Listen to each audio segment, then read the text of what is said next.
Hello everyone, कैसे हैं आप लोग। स्वागत है आपका आपके ही यूट्यूब चैनल पे। मैं आपका दोस्त अवनीश। आज बहुत दिन बाद हम लोग यूट्यूब चैनल पे वापस आए हैं। और इसका रीज़न ये था कि मैं थोड़ा आउट ऑफ इंडिया गया हुआ था और कुछ मेरा काम भी था और मैं एक फैमिली ट्रिप भी बनाया था। बट आज का जो टॉपिक है उस पे जिस पे हम लोग बात करेंगे वो है कि हमें जो इन्वेस्टमेंट है वो म्यूचुअल फंड का ठीक है कि मतलब जैसे मेरे पास एक लमसम अमाउंट पड़ा है 30-40 लाख रुपए का। और मुझे उस अमाउंट को म्यूचुअल फंड में लगाना चाहिए कि मुझे एक सूटेबल प्रॉपर्टी लेकर उसमें वो इन्वेस्ट कर देना चाहिए। तो यदि इन केस आपके पास 30-40-50 लाख का इन्वेस्टमेंट है जो कि आप लगाना चाहते हो, तो आप प्रॉपर्टी में जाओगे कि म्यूचुअल फंड में जाना सही रहता है। इस पे हम थोड़ा सा डिस्कशन करेंगे। देखिए, म्यूचुअल फंड के बेनिफिट जो मिलते हैं हमें अदर इन्वेस्टमेंट से, वो ये है नंबर वन पे कि ये लिक्विड रहता है, ऑलवेज अवेलेबल रहता है। इन केस एनी इमरजेंसी पड़ती है तो हम म्यूचुअल फंड को रिडीम करके उसको 3 से 4 दिनों के अंदर अपने बैंक अकाउंट में अमाउंट हमारे आ जाता है और हम उस अमाउंट को यूज़ कर सकते हैं, मतलब अपने पर्पस के लिए। ये इसका सबसे बड़ा बेनिफिट भी है। और जो सबसे बड़ा इसका ड्रॉबैक भी है, मैं इसको ड्रॉबैक भी समझता हूँ, क्योंकि जो एक ब्रॉड रिटेल इन्वेस्टर होता है उसको कहीं भी अमाउंट की ज़रूरत होती है तो वो इसको एज एन ईज़ी मनी का समझ के और इजीली उससे एग्ज़िट कर जाता है। तो ये जो जितनी भी हम कैलकुलेशन देखते हैं कंपाउंडिंग की कि 10,000 रुपये दो तो आपका 10 साल 20 साल के अंदर वो 3 करोड़ 4 करोड़ का बन जाएगा, कुछ एक कंजर्वेटिव मतलब ग्रोथ के साथ 12% 13% के साथ। तो ये केवल फिगर एक्सेल में ही दिखती है। हमारा ना कमिटमेंट आप देखोगे कि जो उस ट्रेड को लेने से पहले, उस शिप में जाने से पहले कुछ माइंडसेट और रहता है। और जैसे ही हमें ज़रा सी भी अमाउंट की ज़रूरत पड़ती है तो सबसे पहले रिटेलर जो होते हैं कि इनको सबसे पहले म्यूचुअल फंड की अमाउंट ही दिखने लगती है और इजी मनी अवेलेबल हो जाती है और वो अपनी नीड को या फिर अननेसेसरी नीड को पूरा करने के लिए, जैसे कार ले लिया या बाइक ले ली या होम अप्लाइंसेस ले लिए या फिर कहीं इन्वेस्टमेंट कर दिया, ये सब चीज़ों में सबसे पहले वो म्यूचुअल फंड या फिर एफडी की तरफ ही मूव करते हैं।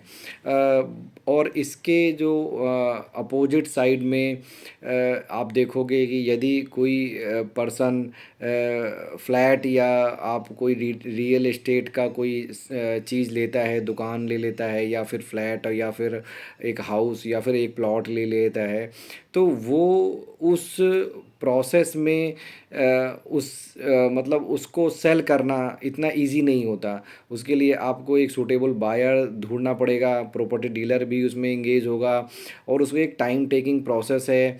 और हमें कभी भी यदि कुछ इजी मनी और हम उसके जो सबसे बड़ी बात है कि म्यूचुअल फंड से कैसे वो डिफरेंशिएट करता है कि कि आप अपने रियल इस्टेट के एसेट को एज ए सिंगल एंटिटी पूरा का पूरा बेचना पड़ता है।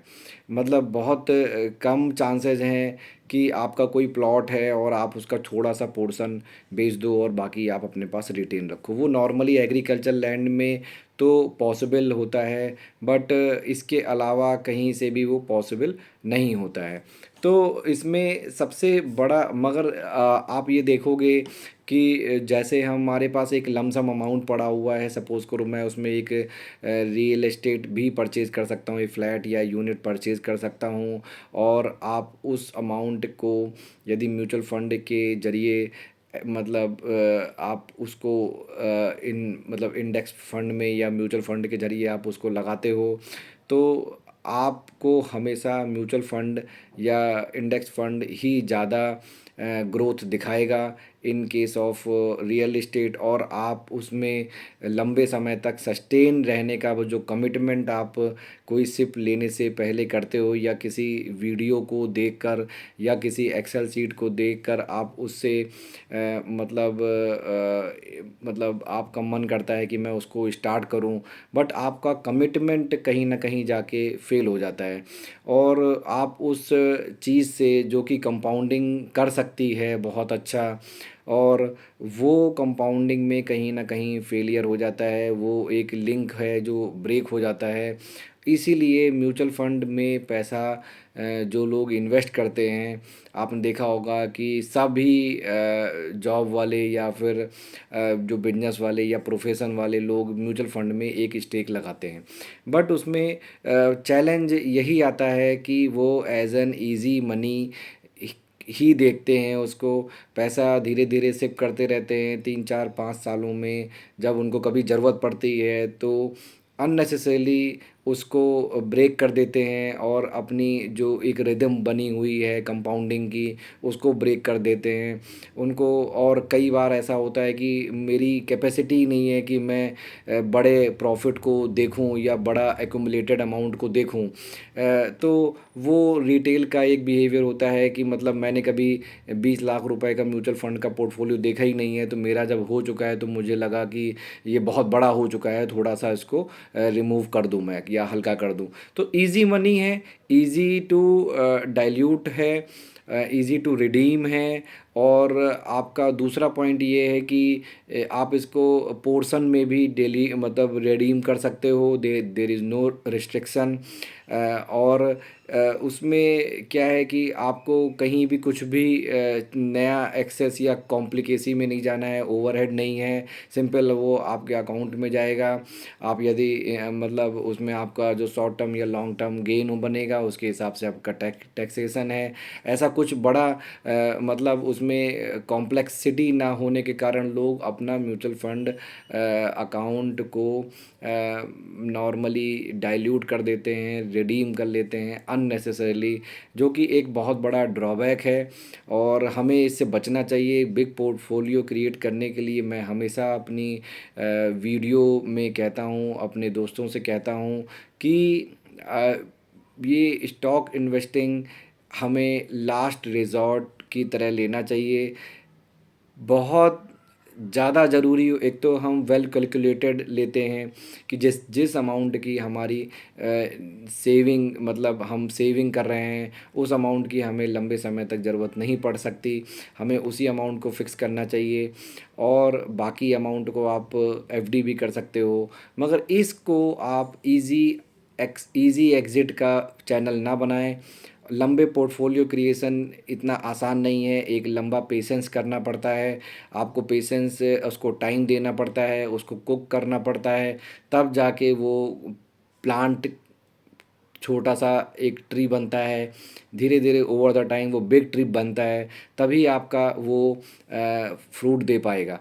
तो आप लोगों को मेरी यही एडवाइस है कि रियल इस्टेट की तरह ही उसको एक असेट समझें, उसको लिक्विड एसेट ना समझें, और आपको रियल इस्टेट से भी ज़्यादा रिटर्न देगा, क्योंकि रियल इस्टेट का जो रिटर्न होता है वो साइक्लिक होता है।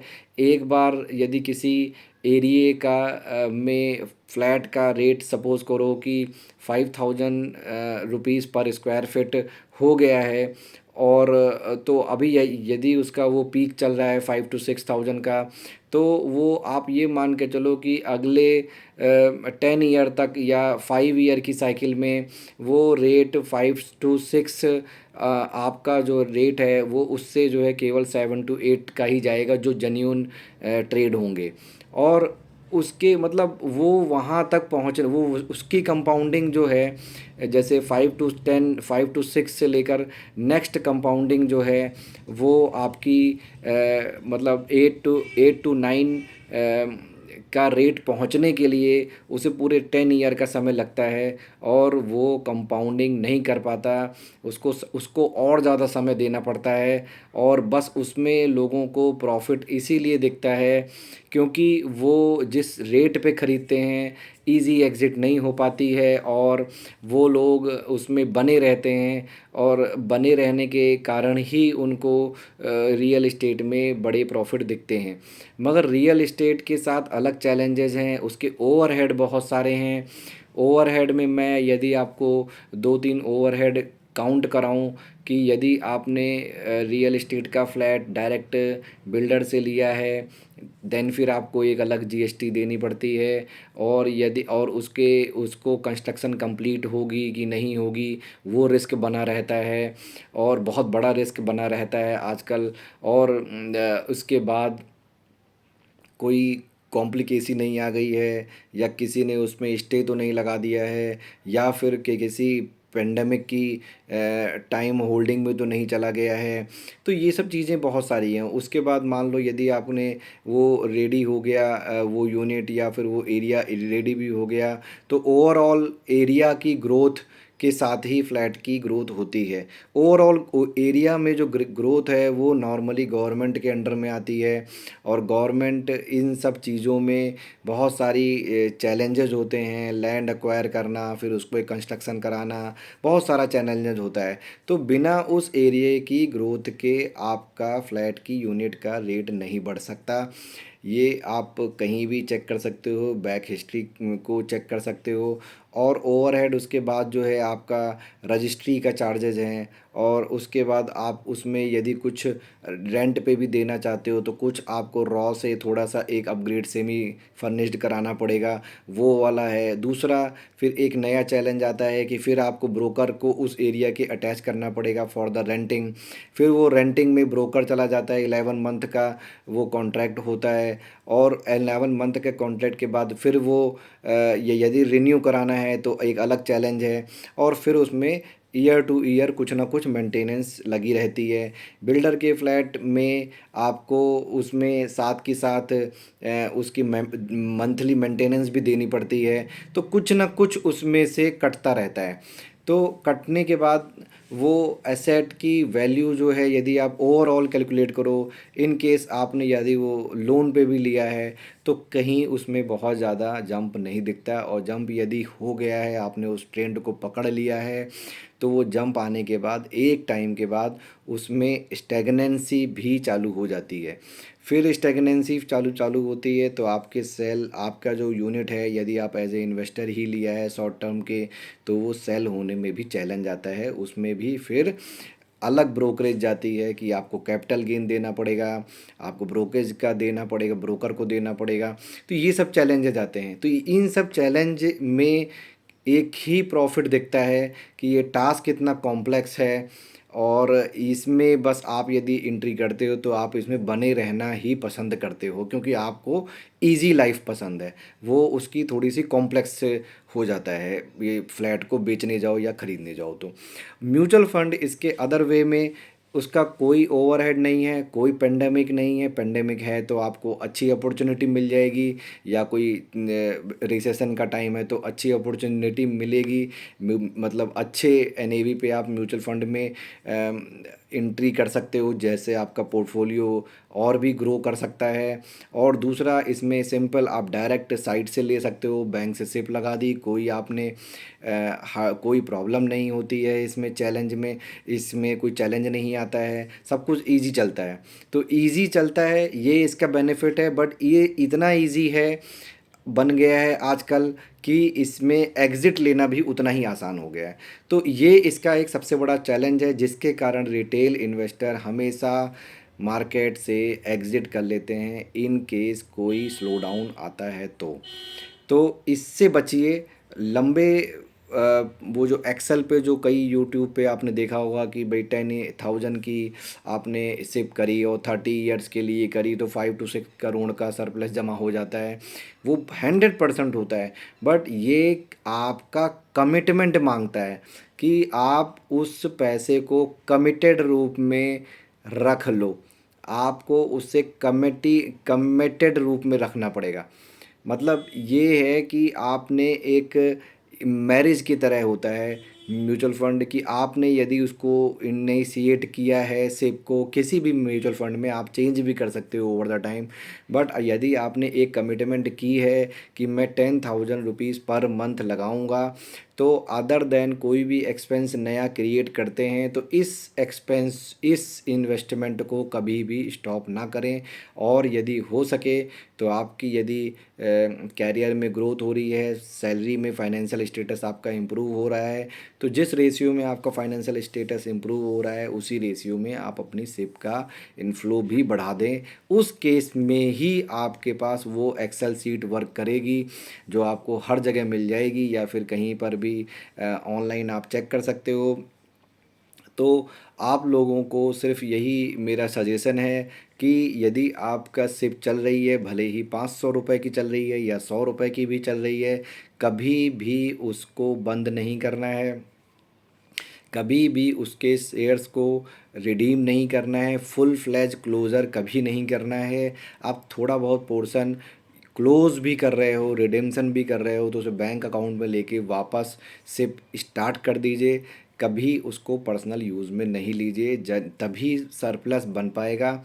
इसको आप लॉन्ग टर्म एसेट और कॉम्प्लेक्स एसेट के रूप में ही देखें, रियल इस्टेट के तरह ही ले लें, और उसके अलावा इसको इजी मनी ना समझें, तभी ग्रोथ बन पाएगी। अदरवाइज़ आप छोटे से प्रॉफिट को लेके निकल जाओगे, और आप जो अगल बगल देखोगे अपने दोस्तों के साथ, अपने रिलेटिव्स के साथ, कि भाई मेरा पोर्टफोलियो तो नहीं बना और उनका बहुत अच्छा बन गया है। तो आज के वीडियो में इतना ही, कि ये एक जो है एडवाइस मेरी थी इसमें, कि आप लोग प्लीज़ अपना यदि म्यूचुअल फ़ंड कोई भी फ़ंड स्टार्ट किया है, निफ्टी 20 स्टार्ट किए हैं, ETF स्टार्ट किए हैं, या कुछ भी किया है, वो फ़ंड को अपने आप बने रहिए, उसमें से एग्ज़िट ना करिए।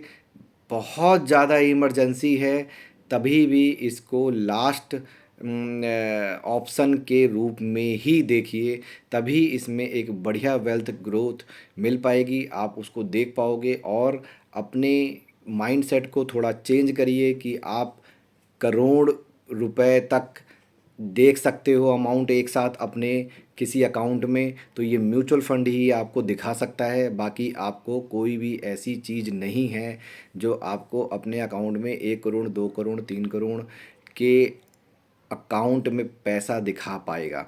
सिर्फ म्यूचुअल फंड में ही पावर है जो आपको थोड़ी सी इन्वेस्टमेंट के साथ इतना बड़ा अमाउंट दिखा सकता है।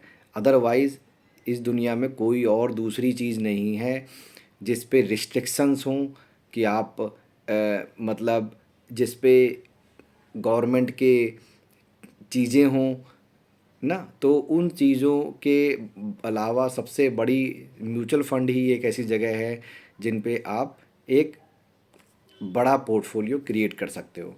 ठीक है, तो आज के इस पॉइंट में इतना ही, और आई थिंक मैं अपना पॉइंट को कह पाया हूँ।